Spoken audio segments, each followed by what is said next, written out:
Next up, we have Max Bear, who is the Historic Preservation Officer from the Cheyenne and Arapaho tribes.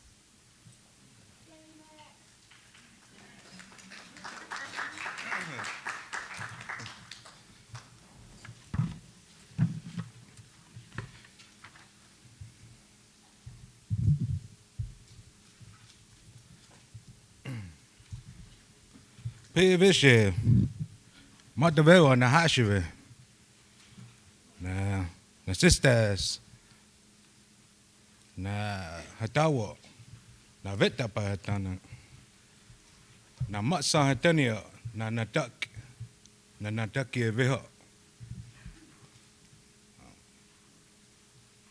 If Manifest Destiny had not happened, or the Doctrine of Discovery had never been written, you probably would have recognized some of them words I just said.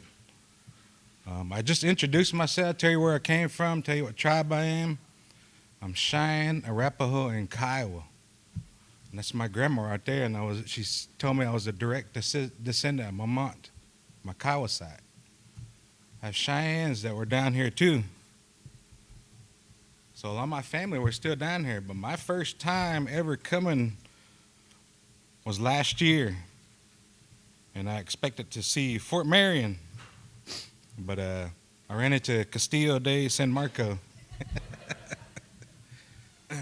But all those words I just said, that was common language on our people, Cheyenne words. And a lot of us probably would have recognized that, because if you went to a foreign country, you'd hear their language, Greek, Spanish. I've been to some of them countries. Bahrain, you always hear all their languages. It would have been the same thing had all this not happened. And we just worked together a long time ago. What had happened, way back there. But, so when I came to Castillo de San Marco, I asked for their little pamphlet that you get at national parks all the time. Tells you everything, history and whatnot, and who, what, when, where, what took place there. And they gave me the pamphlet. It was probably a little bit bigger than this, maybe a legal size paper. And I was reading it, and then they were tying certain things in from our aspects of our relation with the government. Cheyenne and Arapaho relation with the government. That was always been good. But I found one excerpt in there from Sand Creek Massacre, and they were trying to tie it together with the prisoners at Fort Marion. So when I was reading this pamphlet, I said, I always get called on at home from different ones, or families, or schools, and I come in, I do lectures just like this, and maybe it might be something on a certain topic. And I gave you all a piece of paper, and I'll explain that here in a little bit, but all those have little points. And that's not all of them, that's just some of them. Some of the highlights in there that we had engagements with the U.S. government, and those explain those a little bit. So when I read that paper, that pamphlet there, and I was thinking, this doesn't explain why these guys are prisoners. To me, they're not prisoners because I grew up in amongst our traditions. I'm a veteran. I'm a war veteran. I'm a society veteran on our Cheyenne societies. I'm a Kit Fox society man. And some of those words that I just said explained all that. Also, I'm a former prince of the Cheyennes. Hey.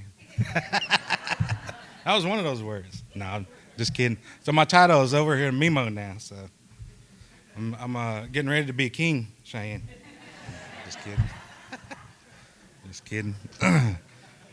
My hair is too wild, so I look like a wild Indian. Oh, so never mind.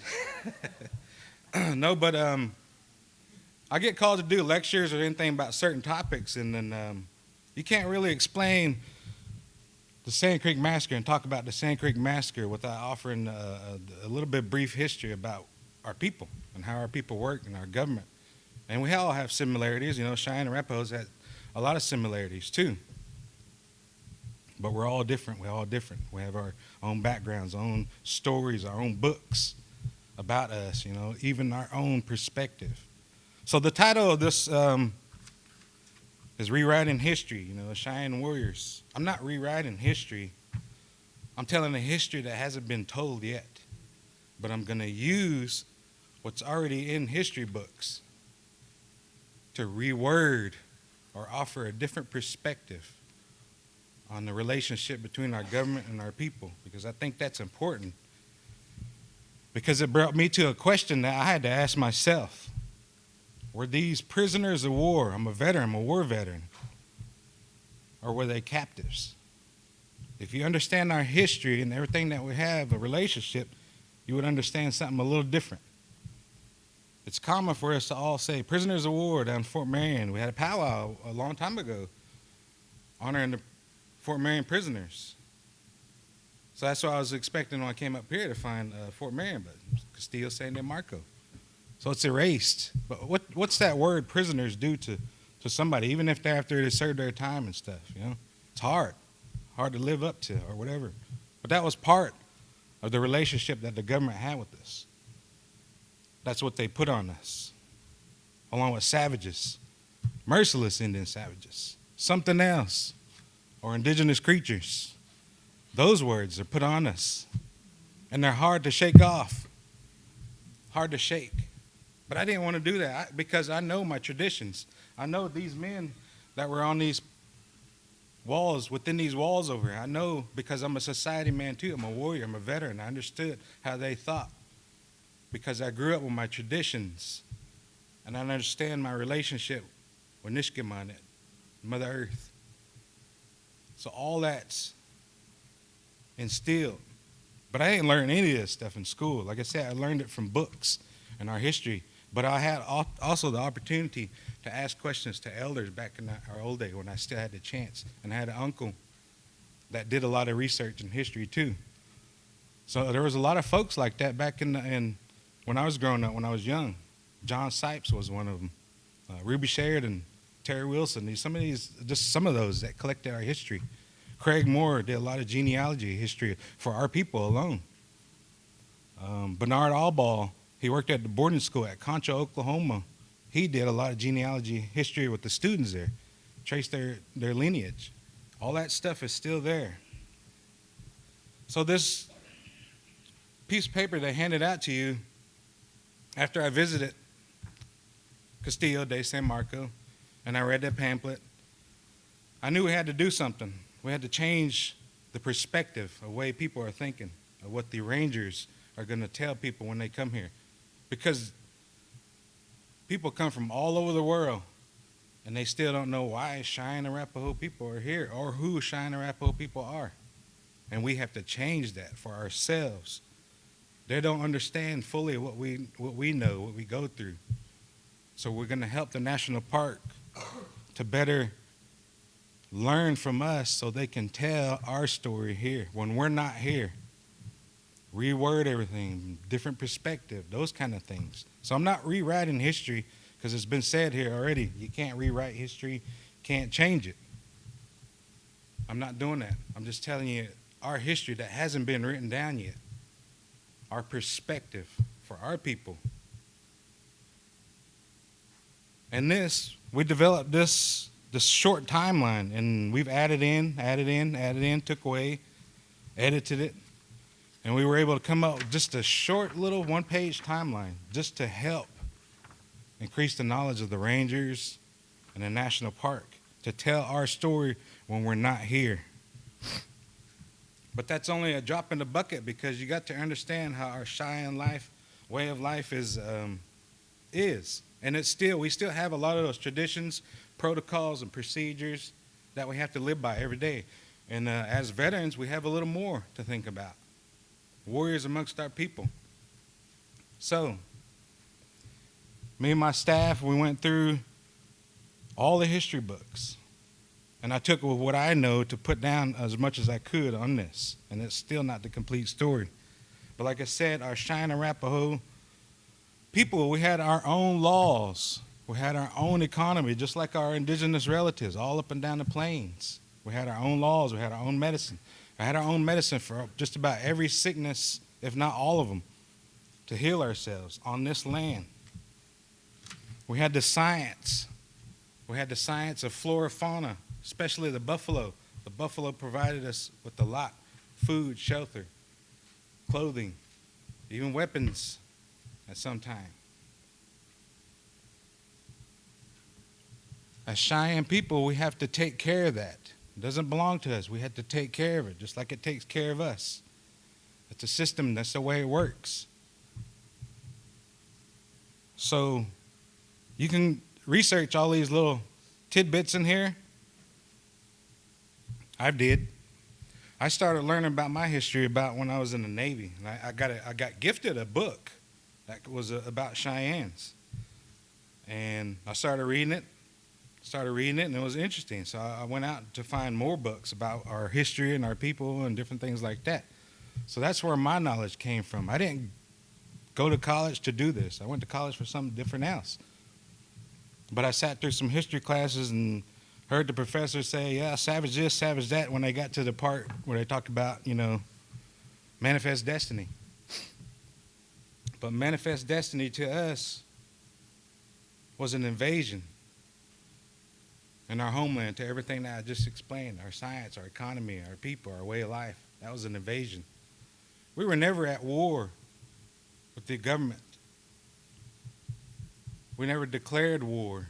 We were always on the defense. We were fighting against an invasion of our way of life and our people. We even also made peace with our enemies just to get through that. We lost, but we're still here. They didn't get rid of all of us. We lost the land. We lost a lot of our rights. One of the rights is still coming up now in our current times, talking about more money from us. That's us paying the government to have our own tags, to have our own land, to have our own borders, that kind of thing. We had a trivia question a while back amongst our tribal employees, and one of the questions was how many treaties were the Cheyenne Arapahos involved in? And nobody came up with a clear answer, but I think in the end they decided on 8 or something like that, if I remember. My answer was 0. Because these treaties weren't in Cheyenne, they weren't in Arapaho. They didn't use our words. You can't translate everything that was on those treaties into Cheyenne or into Arapaho. They didn't understand how our government worked. We had a council of 44 on Cheyenne, and when the Arapahos, they had, we had a council of 44 chiefs. 40 of them represented the 10 bands, and 4 of them came from there. And from those bands, they nominated 4 more to make a governing body out of the chiefs. But our society warriors, those were the governing body. The chiefs were the peacekeepers.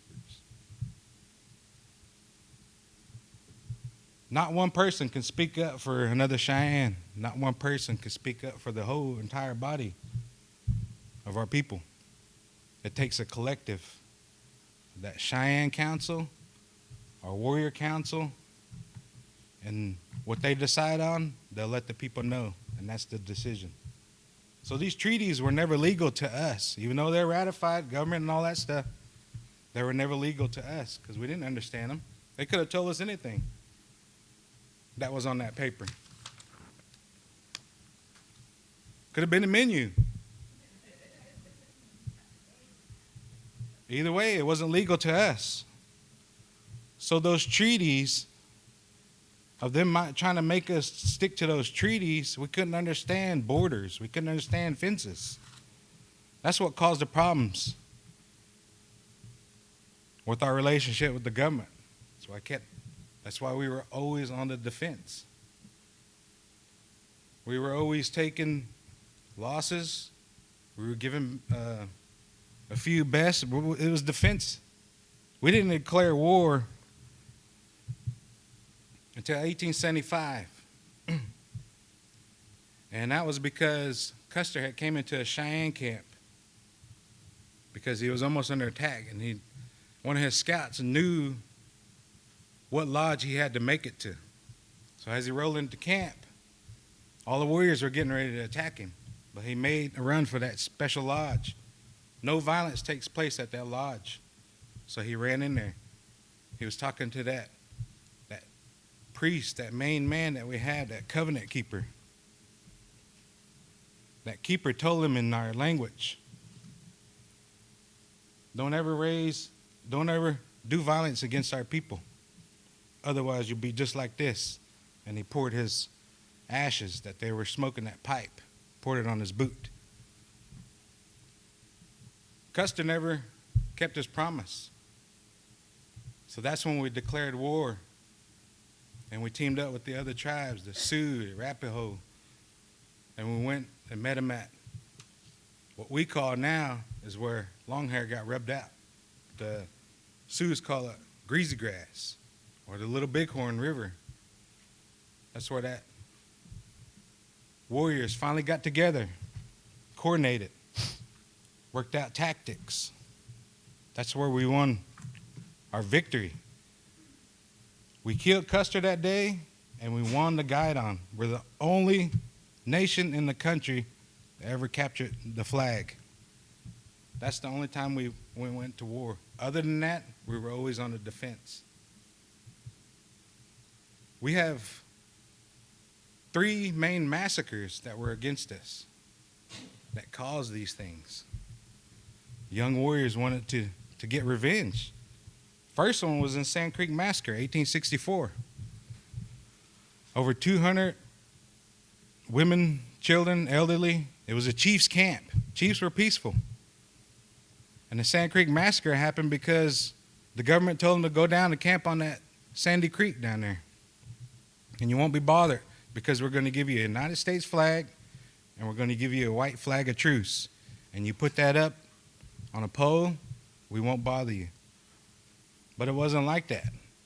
They knew exactly where they were, and they went down there and they massacred them early in the morning. And they would have killed everybody because that massacre lasted all day, 8 hours long. Had 2 soldiers not raise their guns and ordered their company not to fire on any of them. So that allowed some people to escape. That's where I come from. Chief Black White Man was a survivor there. That was my great-great-grandpa. I'm 5 generations away from that. That's where my nephew over here gets his name, White Man. That Black White Man was cut down, Mut Da Viha. My mom's name was cut down to White. But we're from the same family. We come from Black White Man, Chief Black White Man. He doesn't know all that. I had to go out and research all that. It's not in any books. There's nobody to help out, but you have to search all this stuff. So 4 years, that caused hurt, pain amongst our warriors. They wanted revenge. There's a lot of the chiefs are telling them, no, you're going to lose. Try to hold them back, but no, our societies make the rules. That's how it works. What they say, we do. They were going to defend ourselves again. 4 years later, Ouachita Massacre, almost the same thing. Go down on that river, camp. We know Chief Blackketter wants peace. Custer wanted to prove something. So he went there early in the morning, attacked that village, killed nearly everybody. And they wiped out over 700 horses that belonged to Cheyennes there. And they took 50 women and children as captives, prisoners of war, what they were called. They took them to Ouachita, or they took them to Fort Supply. In the history books, you won't find out what happened to them. It was those oral stories that we had to rely on to find out what happened to those women and children that Custer took. And he took them as a shield, as a bargaining tool for his life. That was Ouachita Massacre. 1 year later, they massacred the dog soldiers in Summit Springs, northeastern Colorado. We call it the massacre at White Buttes. And they nearly killed everybody there too. And then the surprise attack. The dog soldiers staked themselves down and they were killed.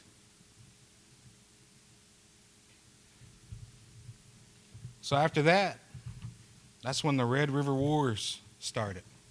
And that's another chapter. And that includes all of us that are here too, all our relatives. Kiowas, Comanches. We were going to